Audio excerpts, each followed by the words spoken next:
এই যে রাশি, তুই যে পড়াশোনা করিস না, যে ফাঁকিবাজি মারিস, ঠিক আছে, তা এই ব্যাপারে তোর কী বলার আছে বল, মানে কেন কেন করিস না? আমার আর কিছুই বলার নেই। আমার ফোন আমার কাছে না থাকলে আমি আরোই করতে পারি না। ও হ্যাঁ, মানে লোকেদের ফোন থাকলে লোকেরাও করতে পারে, তাও উল্টোটা। ও ফোন না থাকলে আমি করতে একটু অসুবিধা হয়। লোকেরাও করে আমার। আচ্ছা আচ্ছা, তো ফোন কোথায় গেল? তোকে যে লাগালে ভাগে ফোনটা আর পাবো না আমি। কেন, আমি কি করেছি? করিনি বলে লাগিয়েছি। কি করেছি? তোমার চিল্লানোর আওয়াজে পুরো পৃথিবী উঠে গেছে।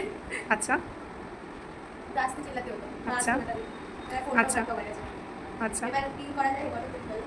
ফোন পাবি না, কি হয়েছে? কদিন ফোন ছাড়া থাকি আছে? আমার কাছে ফোন দিয়ে গেলে তোর কথা আমি বাঁচতে পারি। আমার বয়স আর তোর বয়স? তাও আচ্ছা ফোনের কোনো ভয়েস থাকে না। আচ্ছা, ঠিক আছে।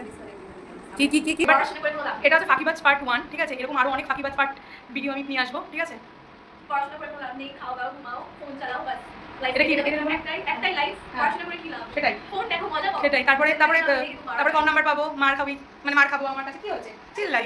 ঠিক আছে ঠিক আছে, এটা হচ্ছে ফাঁকিবাজ পার্ট 1 এর ভিডিও। ইন্সপিরেশন নাও আমার কাছ থেকে। আরো এরকম ফাঁকিবাজ পার্ট দেখতে হলে আমার চ্যানেল সাবস্ক্রাইব করতে